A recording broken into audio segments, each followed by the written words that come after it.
This is the Sailing World on Water September 11, 2020. Here are highlights of the sport of sailing globally for last week. It's 180 days until the America's Cup in Auckland and all the teams are headed there. Leg 2 of Solitaire du Figaro is from Saint-Brieuc to Dunkirk, goes via the English coast and the busy English Channel. 19 IMOCA skippers and their foiling 60-foot yachts, started from Lorient France, in the Defi Azimut. Graham Goff is INEOS Team UK's crane driver, we profile his job. Thomas Coville and his foiling SODEBO Trimaran crew are about to start the Jules Verne Record Race around the world. ARKEA PAPREC, who retired from the Vondee Arctique, has been refitted and is ready for Defi Azumit. It's Kieler Wocher time again and we feature the 24-boat Offshore Racing Class. Highlights of Day 3 of the Finn European Championships in Gdtnia, Poland. Armel Leclerc is in control of La Solitaire du Figaro, Stage 2. The Royal Yachting Association's DINGHY channel features a lot of their classes. Now, over to Auckland.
Heures pétantes, coup d'envoi de la seconde étape. La flotte s'élance dans la baie de Saint-Brieuc. Beau temps, belle mer, vent moyen, c'était prévu. On charrie par rapport au changement de coiffure en fonction des conditions météo. Et vu que là on part sur des conditions météo un peu plus faibles, vu qu'on est sous une dorsale, c'est la tresse aujourd'hui. Et du vent de face, s'il vous plaît, pour cette première traversée de la Manche. Alors, ça va être du près tout le long, avec des petits virements à caler au bon moment, parce qu'il va y avoir des bascules devant. Un premier en fin d'après-midi, un deuxième cette nuit, et voilà, ça va être assez tactique au prix. Une partie de tricot qui devrait durer jusqu'au phare d'Eddystone au sud de Plymouth. Gdtnia, lui, doit se débarrasser des algues sur la quille. À ce stade, le moindre grain de sable a son importance.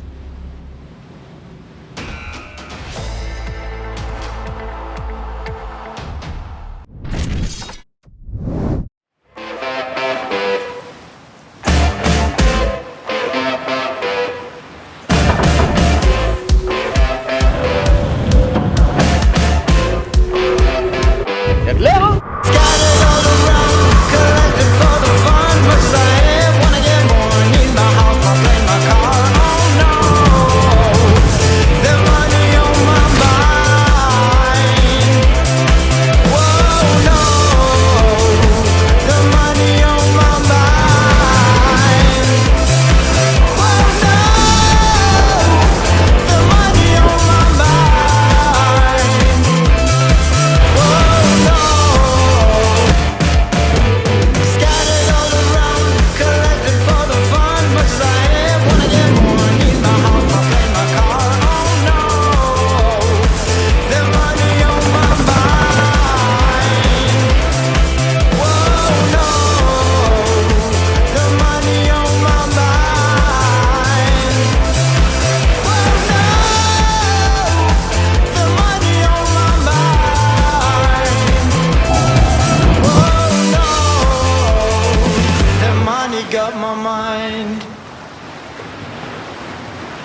Hi, I'm Graham Goff. I'm the crane manager and a support boat driver for INEOS Team UK.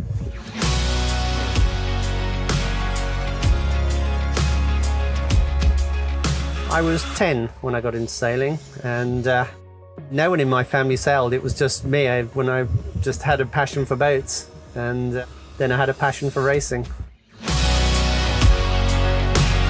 I joined to work with Ben just after AC34.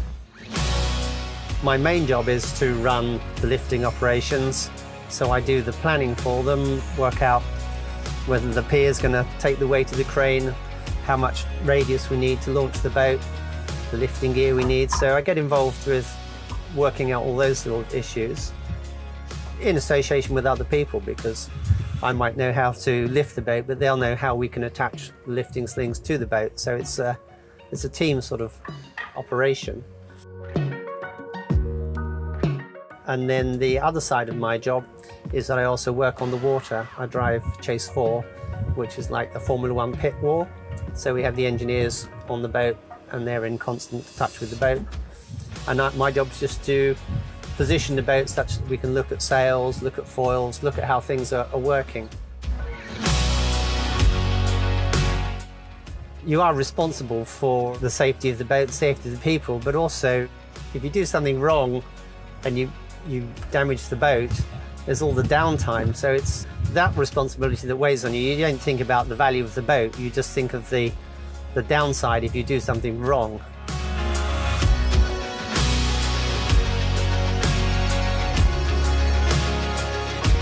It would just be such a feather in your cap to be able to say, yeah, I was part of the team that won the America's Cup. And I look around and I see we look in a really good shape. You know, it's all to play for. So to be able to say, yes, I was there when we won the Cup, and hopefully be on the water when we do it, would be fantastic.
Picturesque scenes today in Kiel.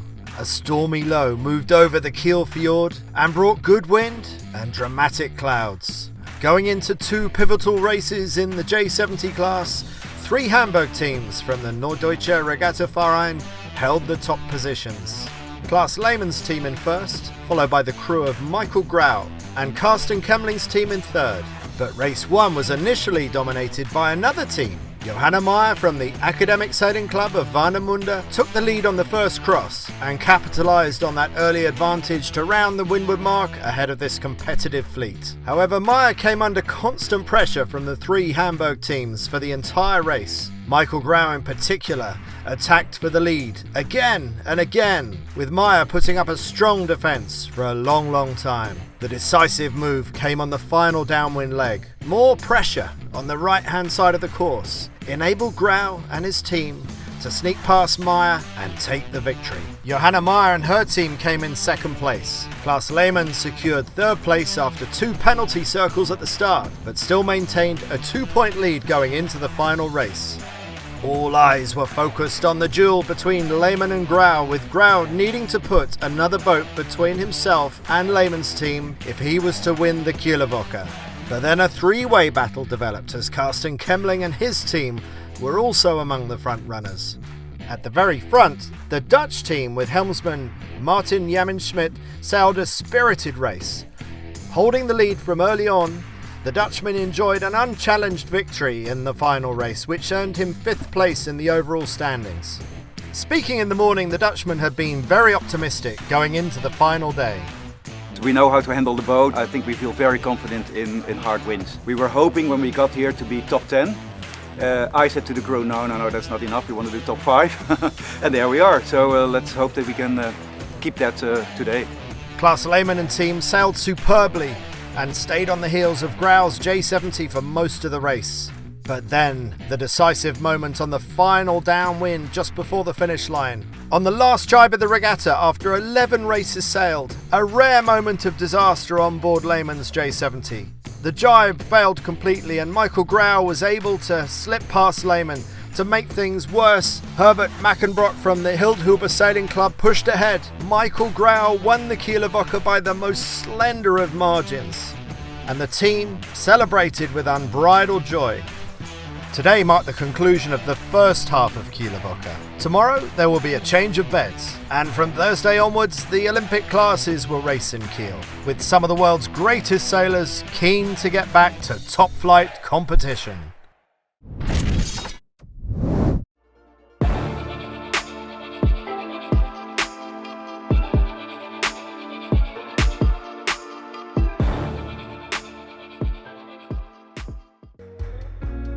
Cet été, donc, après l'abandon de la Vondee Arctique, on a tout de suite pris des grandes décisions qui ont été celles de renforcer nos foils actuels et aussi de lancer la construction d'une nouvelle paire de foils. Ça a été aussi de continuer à fiabiliser le bateau et à terminer les petites choses qui nous restaient à faire en chantier.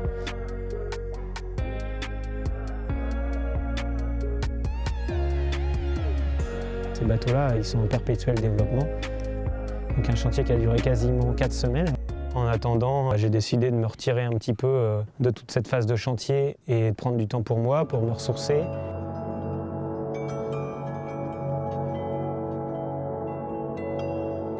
Retravailler un petit peu tout l'aspect mental, donc j'ai décidé de me faire réaccompagner par Anne-Julie qui m'accompagnait déjà au Figaro. C'était un moment important pour continuer de retravailler avec elle, reprendre confiance, savoir pourquoi je suis là, comment j'en suis arrivé là. Les quelques jours m'ont fait beaucoup de bien et là je suis prêt à réaborder la saison jusqu'au départ du Vonday Globe pleinement. Je suis rentré hier de qualif pour le Vonday Globe. C'était 2000 milles en solitaire, 7 jours de mer. Je suis plutôt satisfait de ce moment passé seul avec mon bateau. Un départ en qualification un peu compromis du fait qu'on n'avait qu'un seul foil disponible. Quelque part, il a fallu prendre la décision de partir sur une patte et j'ai réussi à adapter le parcours pour que ça devienne quand même enrichissant. Je me suis senti progresser, j'ai repris confiance et ça c'est très important.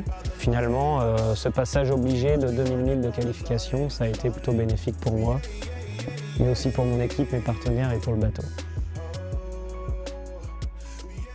Le marsouin s'appuie dans le chalut, le marsouin pourri, tâche les suites vent, tu m'étonnes. Content avec les pêcheurs bretons. Non, poisson, il n'y a pas cette année. J'ai discuté avec eux, ils disaient qu'il n'y a rien du tout cette année en poisson. Il y a des années avec et il y a des années sans. Il y a des années avec et des années sans. On est au notre premier stage du pôle Finistère en IMOCA.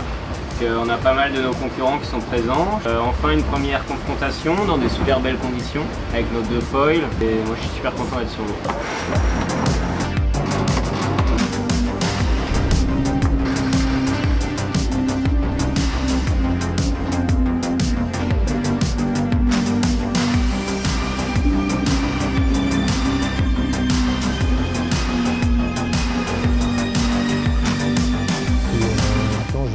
Défi Azimut, donc, qui va se dérouler la semaine prochaine, où j'espère réussir à montrer un peu du potentiel du bateau, prendre plaisir, renouer avec la compétition et qu'on repart vers des choses qui sont beaucoup plus positives jusqu'au départ du Vonday Globe. C'est pas terminé, il faut être en forme le jour J. Il ne s'agit pas d'être au top niveau un mois avant, c'est trop tôt. Un jour avant, c'est toujours trop tôt. Il faut être au top niveau le jour J. Et pour ça, il est encore temps, donc je désespère pas et mon équipe non plus.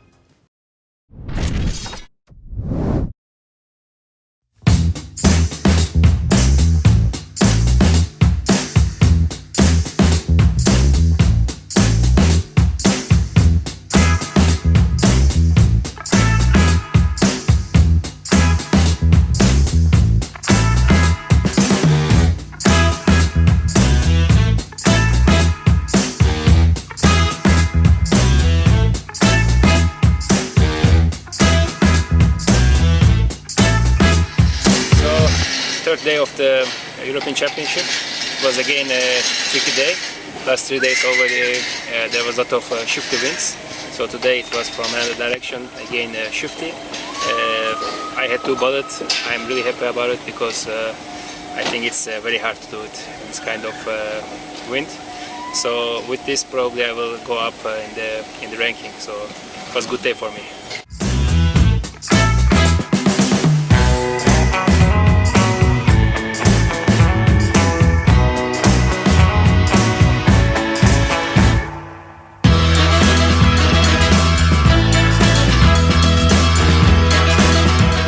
Nice to do better today.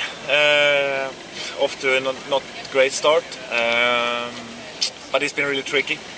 So yeah, maybe I've been trying to sail more too conservative and not really dare to go with the gut.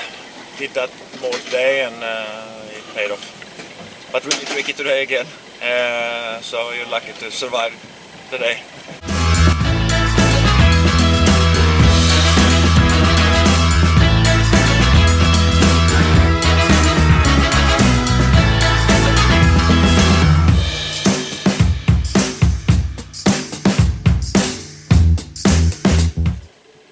I think for many of the guys, the top guys, it was very important for this to happen, for people to still believe in it and that the Olympics will happen and yeah, just be back in the boat. I think for real, not training on your own in your home country, but actually to race at top level.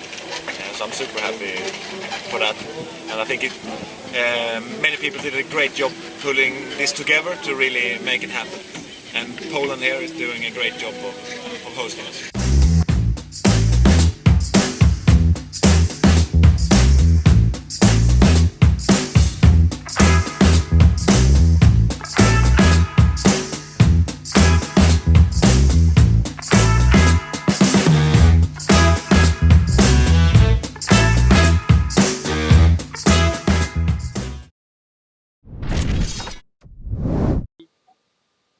La nuit a été agréable avec des bonnes conditions là pour traverser la Manche et puis sympa de voir ce beau lever de soleil là sur South Point avec toute la flotte derrière. La photo est sympa, on en profite.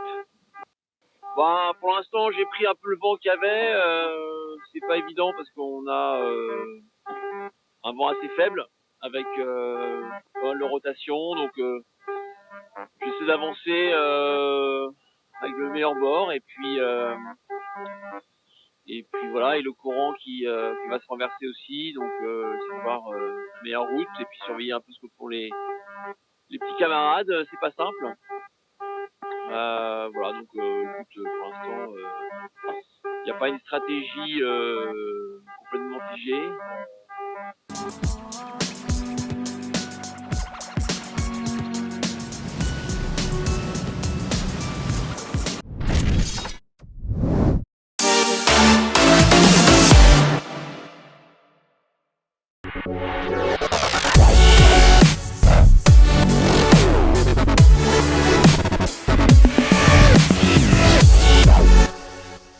We're going to to take a look at some of the fast racing dinghies on offer at the RWA Dinghy Show. So if you've got a need for speed, we're going to find something for you.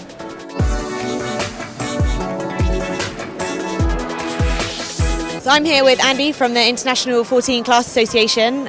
Tell me why people should sail International 14s. Well, I think it's, at the moment, there's a lot of foiling fad going on. Yeah, there's lots of modern foilers, but the 14 is still a sort of die-hard skiff. And when you go out and do pursuit races like the Bloody Mary and Tiger Trophy and things like that, you are the fastest real boat out there. So there's obviously loads of different boats out there that I could pick if I wanted to be the fastest sailor at my club. Why should I choose the International 14?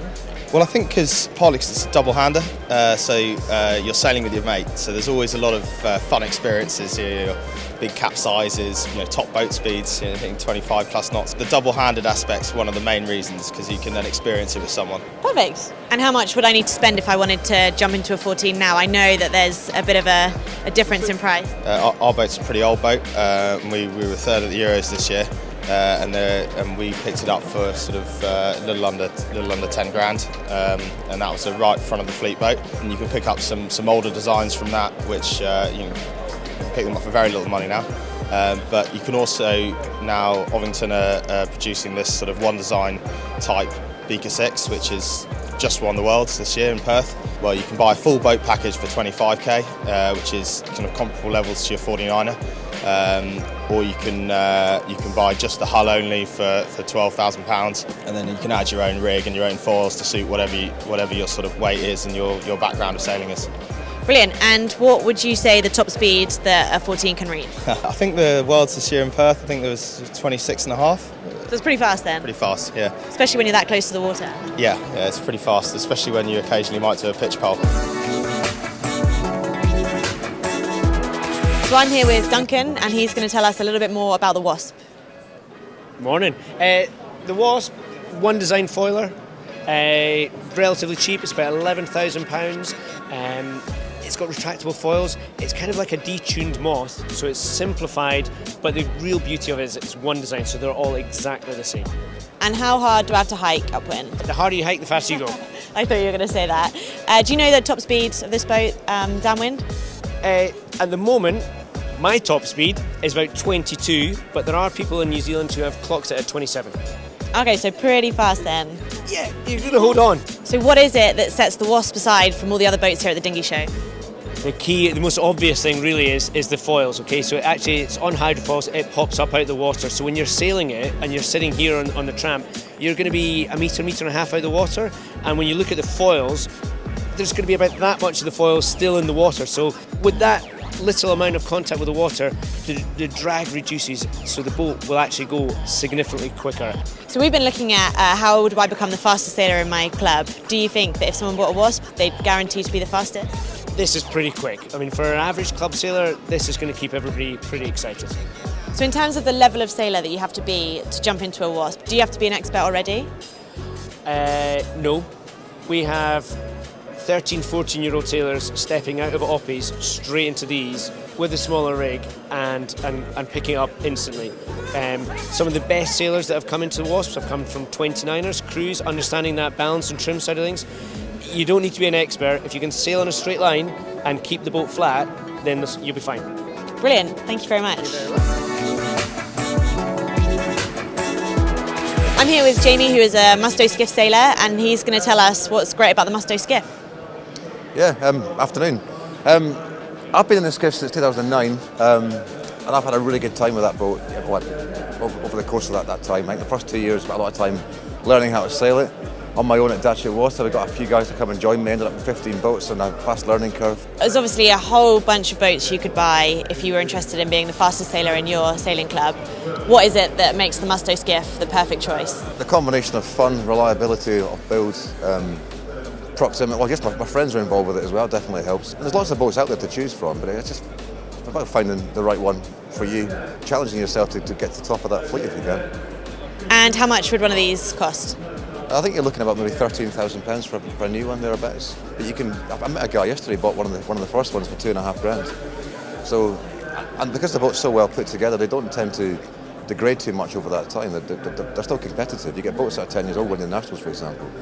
So I think you're probably looking about £6,000 to £7,000 for a boat that can win the nationals. And ultimately, you just look after your foils and your sails, and you can go quick. Do you know what the top speed of a musto skiff so far is? The 20 knots is kind of what guys are regularly getting on the GPS devices. It's not bad for a single-hander, is it? It's no, it's a buzz, a real buzz. Yeah, it's good fun. It's not a moth, but it's the fastest thing otherwise. No, that sounds great. Thank you very much. And cheers.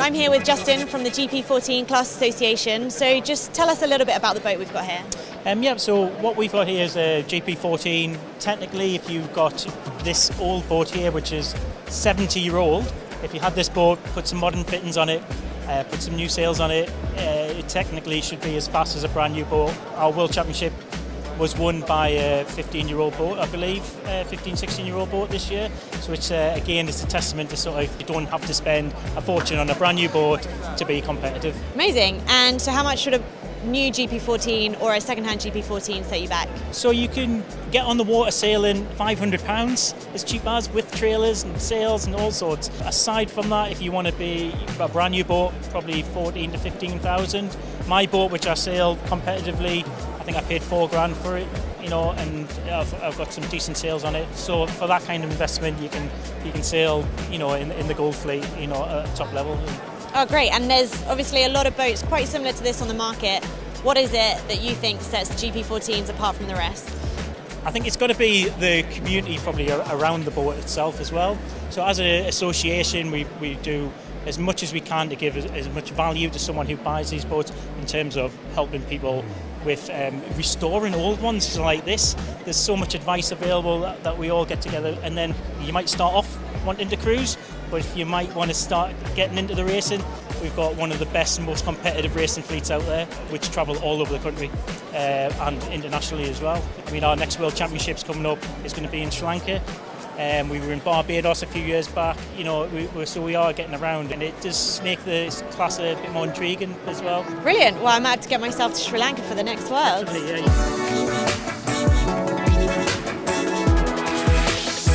So we're coming to the end of the REA Dinghy Show. We've had a look at 4 really fast, high-performance boats. If you've got the need for speed, hopefully we found something for you.